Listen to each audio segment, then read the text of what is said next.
Welcome to 28.5, where we explore a unique and authentic perspective on the women's game, break down upcoming matchups, and discuss the latest news and trends in women's basketball. We are your hosts. I'm Sydney Story, and I played at the University of Tennessee under Pat Summitt. And I'm Becca Goodman, and I played at the University of Notre Dame under Muffet McGraw. And we're thrilled to have you join us today.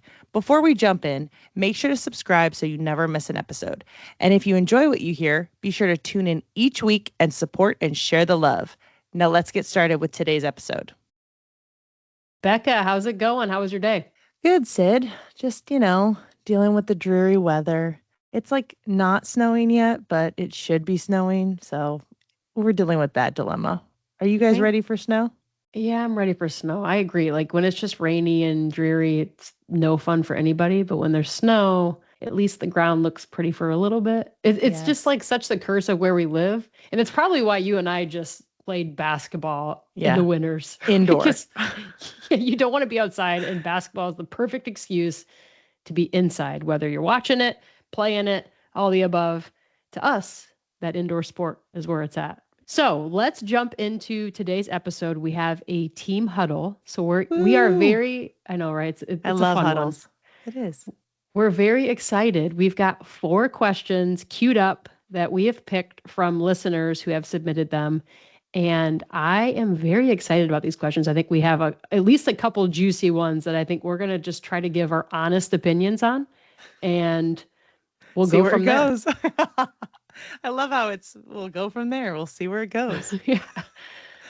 Absolutely. Okay, let's go with our first one. And honestly, thank you guys so much for sending these questions in. We really appreciate it. And it just gives us a good checkpoint to see what you guys want to know and what you want to hear about. So Marcus, who sent this on Facebook, thank you so much. Marcus wants to know who's the most influential transfer player so far this season. We could pick one. We could pick one and a runner-up, whatever you think. Yeah, this one I loved. I went through and I had some notes heading into the season because we prepped on the transfer portal. Yep. So I had written down some players that we had known from previous season who had good seasons last year and that we knew transferred. So I went through those and I'm like, okay, who stacked up to some of our original thoughts heading into season? I'm going to just lay it out there who I picked. I'm going with Kiki Iriafen because she has been the glue for USC, which seems crazy. Juju Watkins, one of the best players, if not the best player in the country right now, obviously does so much for USC. But Kiki is like the Scottie Pippen to Michael Jordan. Sid, I was just watching the Last Dance. No joke. I was repeating it because I just love it so much. That is a great analogy. I agree completely. I love watching those two play together. They're a great duo. But anyways, the big game for me that sticks out was that UConn game. So it's a primetime game, Saturday night on Fox. And if we remember back to that game, for those who watched it, USC pretty much owned the first half. And then you had UConn that tries to go on this big run in the third quarter, into the fourth quarter. And you could just tell that the arena was going nuts for UConn. All the UConn fans were just taken over as the sixth man. And Kiki Iriafen had back-to-back buckets where she silenced the crowd a little bit. She kept USC going. And I just thought that was really telling. She brings that experience. She transfers from Stanford as a grad transfer. So she had learned the game under Tara. And her game to me is polished. Like there's not much she needs to get better at, maybe staying out of foul trouble, but there's not a ton that she needs to get better at other than just continuing to show up. And that's what she does. And heading into the season, we had highlighted her as a big addition for USC, and she's shown up so far. The first game of the season, they played Ole Miss on the road. I believe it was in Paris, if we're thinking back. Yep. And USC almost loses that game. They won that game by 2 points, if we remember correctly. It was we. I think I should have said we the first time. I think it was like 68-66. I'd have to go back and fact check myself, but a very close game. And Iriafen had 22 points in that game, right? Like she really has showed up in some of these big games for USC to date. And I just think she's a fantastic player. It was tough for me. Georgia Amore was a big transfer we talked about coming in for Kentucky. I think the body of work of conference play is going to be telling for Georgia Amore and Kenny Brooks, he's the coach that transferred. They both transferred together from Virginia Tech to Kentucky. That was a big transfer heading into the season. Not that Georgia Amore hasn't held up to some of that hype, but I think she's really going to have to turn up in conference play here and play really well in the tournament. And Kentucky really hasn't been that team yet. So that's where I was on the fence with Georgia Amore. I think she can be bringing a little bit more, which is tough to say because she does a lot. She's one of the best point guards in the country. But she was one that I kind of went back on and was like, maybe hasn't really brought what we thought maybe she's been capable of bringing. Not sure there. I think SEC is going to be huge. And then the other big ones for me coming from the same team that I almost went with was the two at TCU, Haley Van Lith, Sedona Prince. I mean, those are both transfers in to TCU, and both of them have put TCU on the map. They're off to the best program start in history for the program, and have both been playing phenomenal. So ultimately went with Kiki, and excited to see what she keeps doing. How about you, Beck? You know what I love about you is you are so detailed. You do your homework, and we ask for one, but we get almost three that slide in there with some deep facts. Like, but you back it up. I 1,000% agree with you. TCU, that was huge for them. Haley Van Lith, the whole LSU, Louisville. I think she's in the right spot to finish her career out. 1,000%. I think Georgia Amore, Kenny Brooks, that move was just better for the school. Right? Yeah, I agree. I don't think it was good for them as much. Like they were the hype at Virginia Tech. So I think moving there, that was they tried to bring the hype, but it's not the same. I think they're trying to rebuild, a lot of things going on. Completely agree. Kiki's obviously, you know how I feel about Kiki. She's awesome. I think she's a huge addition. She's adding her own color paint to the mural of Juju, right? And what USC is bringing. I still think they're a little trying to figure each other out, which is rightfully so. Juju is a superstar, right? She has a ton of pressure on her shoulders. She's going to knock down shots. There was one game last year she had like 50 some points. So to have a huge post player who's an absolute battle tested individual, I think they're still trying to figure it out. Fair enough. But my pick, I completely agree with you on all yours, Sid. My pick is a little closer to home. I'm going to add Leah King from Notre Dame. She's a transfer from Pittsburgh, a grad student. And I think without her, I don't know what Notre Dame would be right now. Still having Maddie Wesbeld out. We've had Liza, who was the transfer from Marquette, out. I think she was the perfect partner to our other freshman post player. She was somebody who brought veteran experience. She continues to battle every game. Here's the thing. She's just not getting double doubles against the lower tier D1 schools. She's continuing to rise against USC, against UConn.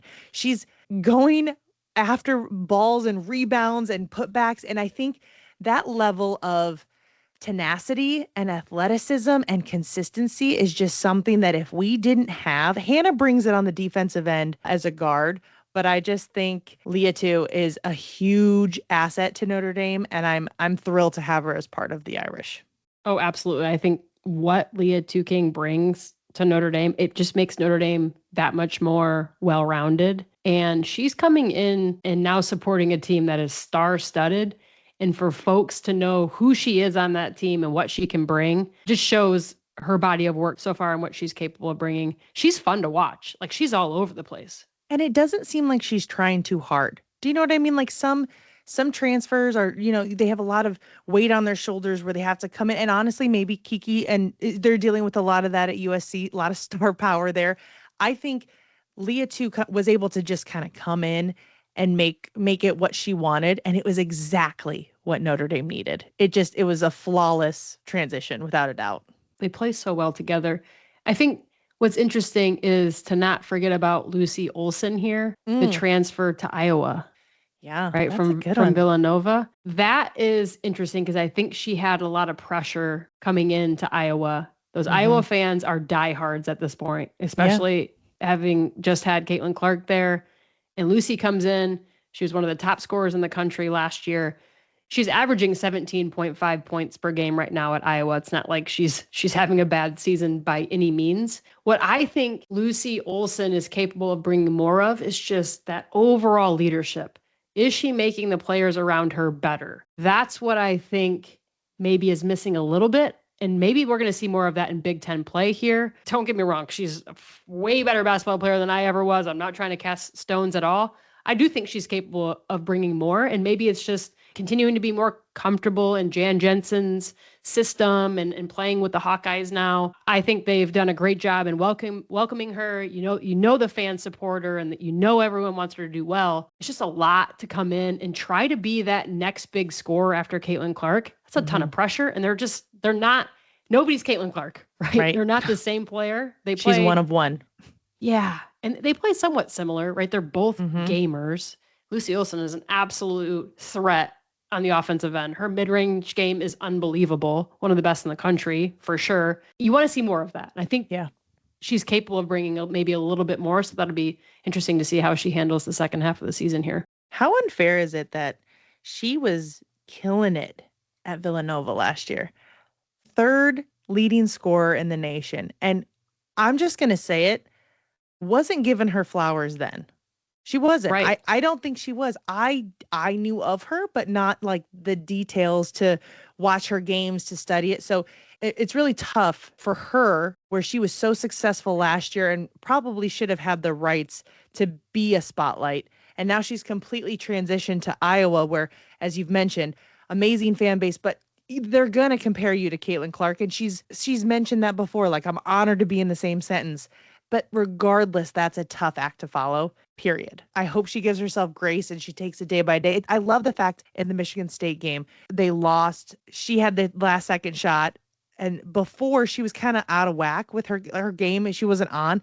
But they had the confidence to go to her and she was smiling and happy before, during, and after. So you can tell she has fun and enjoys the game. And if you're doing that, you're going to be successful. It's just a matter of time. Yeah, I think she could really turn it up the second half here. And towards the end of the season, we might be like, oh, yeah, Lucy Olson is here to stay. I'm going to say, let's get back to a huddle where we could fix some of this, re-edit some of this stuff. Yeah. Okay, let's go with the second question here. This comes from Sarah on Instagram. Thank you, Sarah, for submitting this one. The question is, who's your first pick if you're about to play pickup out of all of the current college players? So it's me and you, Beck. We're the team captains. We're about to roll it out, play 5-on-5. We're playing 1s and 2s. Is this 2-on-2? I was thinking your first pick. Got it. First pick. I see. I didn't read it. I'm sorry, Sarah. Yes. First pick. Got it. Yeah. All right. Okay. So you're a captain. I'm a captain. Yep. We're saying we're going to play 1s and 2s for all the basketball players. Right. They know what we're talking about here. We'll play to 11, pickup style. Who's your first pick? I don't mean to be on the Notre Dame bandwagon this whole episode, but my first pick is going to be somebody who plays defense and loves it, is really good at it, is an absolute baller on the offensive end, has a motor that does not stop, and is just an all-around tear, a gritty, no holds bar, gonna win competitor. I'm picking Hannah Hidalgo, and we're gonna win. Yeah, period. You might, because she doesn't lose. She doesn't like to lose. She doesn't lose. She wants to win every possession. Yeah. Which is crazy to see. I'm gonna say, Hannah, you can pick up full court, girl. I'm gonna be back here. Just let you know if you got a screen coming. Yeah, there you go. That's a solid pick. I mean, she's there at the end of the season. People are going to be, if they're not already, you see it sometimes. You're seeing it sometimes on social media here. They're already putting her as one of the best players in the country, right? Yeah. And she deserves it because she plays that all-around game like you're talking about. That's a hell of a pick. What about you? So in my mind, my first thought was Juju, mostly because I want to see Snoop Dogg in the stands watching us. I want to see. You want the show. You want the show. You know, maybe like LeBron and a kid or two shows up. No, real talk. I'm going to go Paige Beckers. Okay. Wow. I honestly thought you were going to stay rocking with Juju. I really did. I thought you were going to curveball. No? Okay. Okay, Paige, go on. I'm going with Paige. It's tough for me because both of them are just that type of player and scorer, but I love how Paige talks about getting her teammates involved, talks about it's not about me just scoring all these points, even though UConn needs her to score a lot of points. Mm-hmm. I think she's seems like she's a really cool teammate. And I love Yeah. that. Yeah. And so I would love an opportunity just to play a little pickup with Paige and watch her compete. She's a competitor. She can flat out score. She defends. I mean, she was guarding Juju when they played each Mm-hmm. other. And I thought that Yeah. was like super fun. Like no fear, no back. She doesn't back down, right? Like I just think she's that type of competitor. And I would love to be on the court with her. And maybe if she gives me a pair of her shoes, then it's okay. That might be part of this too. Yep, yep. She hooked her team up with some nice Christmas gifts. They were all ready and waiting for it. So I think that's awesome. Just So to be cool. able to have your success be trickled down to your team and share with them in it is absolutely awesome. And that's something you hear, NBA players say, right? They Yeah. always said what the gifts were, or NFL. I think it's pretty nuts and amazing to hear a college women's athlete be able to do the same thing. Yeah. It's so interesting to see how women in college basketball have really been at the forefront of some of this. I think you could probably, and obviously I watch women's basketball all the time, so I'm really biased on this, but if you ask a lot of people, certainly last year with Caitlin Clark, like name a couple college players in basketball right now, you'd see a lot of people say Caitlin Clark, Paige Beckers, and some of the Mhm. women, which is like so cool. So it's cool to see Paige be able to give out Christmas presents Yeah, for off of sure. endorsements and whatnot. That's awesome. Completely agree. Solid pick. We're talking about when we play pickup in our prime, right? Oh, yes. Gosh. Oh, man. Okay. I was just making I'm still going with Hannah. But yeah, wow. That was a good question. Sarah, that one was fun. Let's jump into our third question. This one is really thought provoking, and I'm glad I get to ask you first. And I'm just gonna piggyback and try to add anything to your amazing answer. But Janet reached out to us on Facebook, and she asked, in your opinions, what are the next steps in NIL and pay for play? How's it going to continue to evolve? I like this question too. To me, the first thing I think about is how NIL and pay for play are technically two different things. Mm-hmm. So, name, image, and likeness. Now you have athletes that are going out and getting endorsements and getting paid for their name, image, and likeness. And then you've got pay for play, which is all around I now play basketball for this school and I get paid to play basketball for this school. We've seen NIL evolve so fast already. You see players like Caitlin Clark doing the Gatorade commercials, like Paige Beckers dropping Nike shoes. So I think this one's really just leveling up to what we're seeing in the WNBA and the Mm-hmm. NBA even. So I think that one's kind of maybe more mature out of the two. Not Yeah. mature, not fully mature by any means yet, but it's already on that trajectory with all the endorsements that are out there. And now you see players in commercials, which is super fun, all of that stuff. The pay for play piece is the piece that I think is going to continue to evolve in a couple ways. I think, and we mentioned it in that earlier episode, a couple episodes ago, how there is that Vegas tournament. Teams are going to get $1 million now for showing up and playing in that round robin weekend tournament that they can then divvy out to their players. So that's pay for play. But I think we'll see more tournaments like that. More teams are going to be a part of. So you're going to get paid for playing just regular season games. But I think the big piece in pay for play is, will student athletes become employees of schools? And what does that look like? And I think in pay for play, that's going to be what really changes things, because athletes right now are kind of like semi-pro athletes. Like they can get Mm-hmm. paid for their NIL, but they're not really getting paid by the school. And you see this transfer portal that is absolutely insane. Players are transferring in and out left and right. And we talk about that a lot.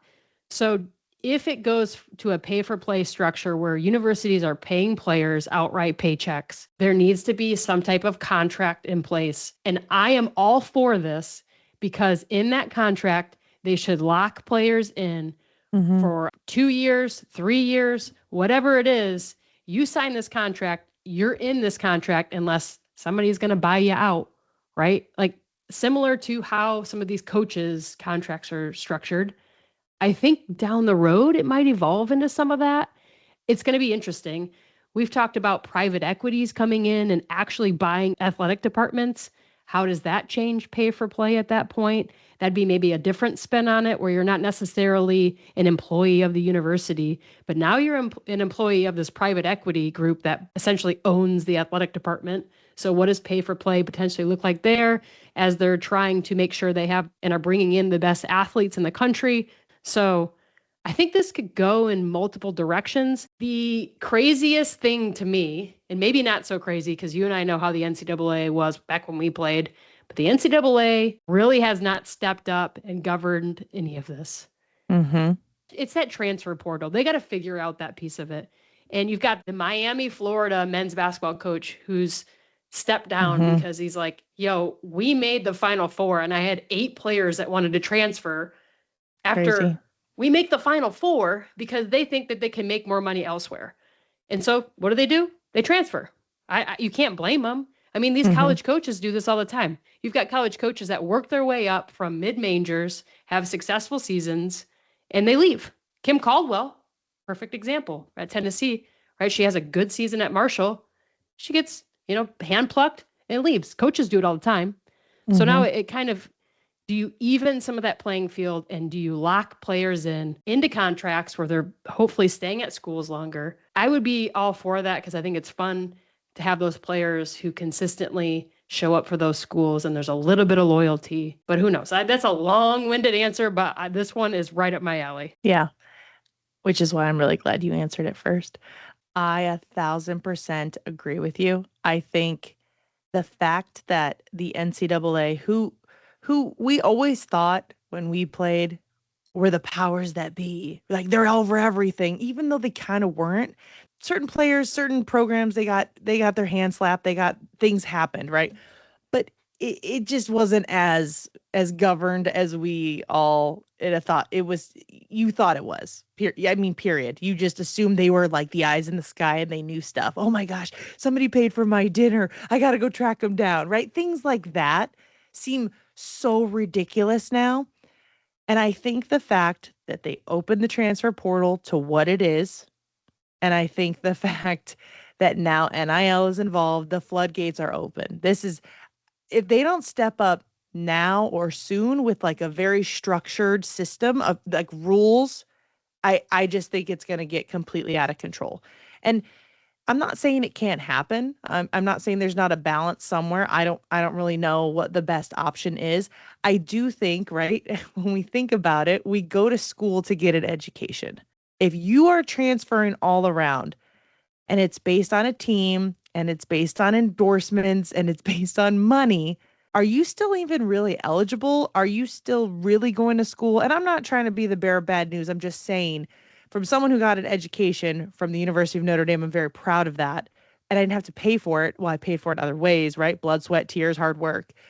What happens when you're out of college and basketball stops and money runs out? And I'm sure everybody's thinking about it that way. But I think with these floodgates open and there's no structure around it, it worries me for other, not even D1s, not even like small D1s. You're talking about Miami men's basketball. That's a big program. That's a well-known program. I'm Absolutely, thinking yeah. of D2s. How do these schools survive when everyone for the longest time thought they were a D1 athlete and now it's everyone's going to think they're a D1 athlete and then give me money? That's scary. It's a little scary. It really is. It's changed so much the past 3, 5 years, and I think And it's think going to about how continue to quick. evolve. Yeah, And that happened fast. so quick. It wasn't even like, all right, in 2 years, you'll be able to not have to sit out a full year when you transfer. It was that, then NIL. That I mean, it's just the private equity piece. Like what? Like now we're having outsiders in control. It's wild. I wouldn't be shocked if in a month or two, or even early next season, we're talking about the next round of changes. Strategic foresight, who the heck knows what's out there? Exactly. We're not even hitting it probably, which is the crazy Yeah. part. So our fourth question comes from Steve on X, formerly Twitter. Do you think the work you put in was worth the cost of your scholarship? More, less, equal? This kind of rolls right off of number 3 here. Mm-hmm. Why don't you take this one first, Becca? You played at Notre Dame, so like that's a pretty darn good education right there. Yeah, so this is super interesting. I think when you there's no way to put a dollar amount on time, focus, studying, work, lifting weights, film, scrimmaging, weights. I mean, I could go on and on with all the things we did. I 1,000% think, and Notre Dame's, average tuition now is $65,000 a year.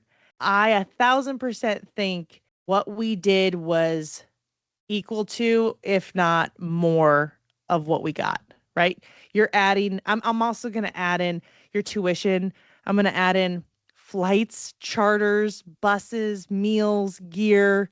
I'm adding the whole package because it wasn't just like your tuition, 1 year of school, that was it, right? We went on a foreign tour. We went on there were so many trips and the fun things we did.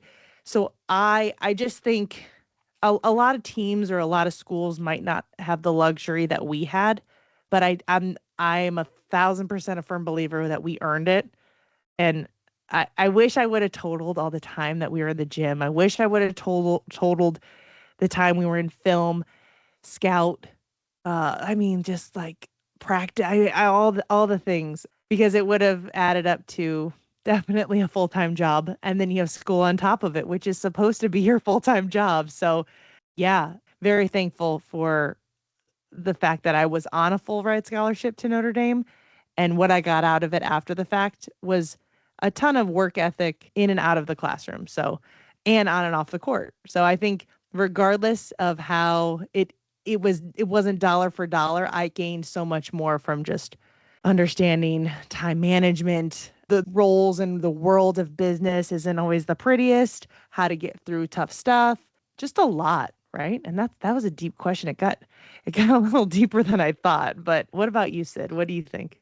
I agree with you 100%. Like everything you're saying, totally agree. You got a degree from Notre Dame worth in dollars more than my degree from Tennessee. Man, I just, the hours you put in, people don't realize what that really is. And they are hard hours. Like you are getting tested physically, mentally, all the way around. There are days when you're just Academically. yeah, academically, like it is such a grind for the majority of the year. Like we've mentioned it, we had roughly 3 weeks that we were off in May, 4 days at Christmas. Other than that, I was in school. We Mhm. did summer school every summer. So you could look at it and say, okay, I was able to double major while I was at Tennessee. I was able to really get a good degree. The supply chain program was top 5 in the country. I went through the business program. That was 100% worth all the work that I did. But I think the work we put in for Mhm. me was more than I was paid back on my scholarship. And especially when you look at when I was there at Tennessee, there was a good amount of time, most of the years I was there, where we were selling more tickets than the men. We were Yeah. selling sold out arena, 20,000 fans, and really successful. And so when you think about all the money the university was bringing in on us 10 players back, and obviously Pat was a big piece of that and reason why we were good. I mean, the coaches are a big piece of it also, but they're getting Yep. paid. Yep. And so it's really interesting to think about it that way. I think players can really take advantage of that structure, though. If you're serious about having a career after college, it is a great way to get your college paid for, to change the trajectory of your life for Mhm. a lot of these players. So you can get that school paid for. You can get all the tutoring and the resources that you need at these big programs to get a good degree. And I think that's huge. Like it gives players that opportunity that maybe they wouldn't have that opportunity if they didn't play ball. And so I think that it kind of is maybe a little bit different person to person based on your background, but I'm going to say the work we put in and the hours we put in for the university was more, but my scholarship wasn't worth near as much as that Notre Dame one, probably half the cost, right, to go to Tennessee at Mhm. state school even though I was out of state. So it's interesting. And I mean, I had a teammate who triple majored. I mean, she just absolutely took advantage of that opportunity to go to school year round. And this is a tough one. Mhm. And this is why we're seeing the game evolve, because if you think about any other industry, the people are putting in work, you pay them. We were all 18 and over for the most part, like adults putting in this work and Young not getting adults. paid. Young adults. So it's interesting to look at it that So way. then But think about it, trying to piggyback to question 3 and 4 that we had. How would you even come to a number oh, I of know. what the school would pay you if it's, pay for play? If it's not based on tournaments and then certain games are almost like a value in itself and you split it, like that's pretty nuts. This is where, like I said, the floodgates are open. It could get messy. Yeah, it could get a little crazier for sure. Oh man. Yeah, absolutely. But you brought up great points. Like we chartered everywhere. So you talk about the Mm-hmm. cost of all those flights, the cost of all the gear, the meals we had when we had Hotels. pregame. Yeah, all the hotel. I mean, the fun trips we went on that were Mm-hmm. not cheap, I'm sure. No, I don't We think so. so there is a big piece of that, but honestly, the donors would travel with us. Like the donors were paying for a big chunk of that. So it's interesting, right? Like, Yeah. I yeah. didn't know that. I never, we weren't really aware of that piece of things. I know some donors, like if we had a game down in Florida, they'd host, like have the team over for dinner and like cook for them and stuff. But I wasn't there yet. I was pretty jealous. I was Yeah. I was still in high school. Leck was over there. I was like, oh, that's really cool. Yeah, absolutely. Yeah, so it's a great question. Shout out to Marcus, Sarah, Janet, and Steve for sending in 4 great questions. We'll probably do another team huddle coming up here in a couple weeks. So feel free to submit any questions or comments even that you want to hear read on the podcast. We're happy to do some of those also, and really appreciate you for sending those in. Yep. Thank you. Thanks for joining our huddle today, guys. Good to see you, Sid. Good to see you, Beck. Talk soon.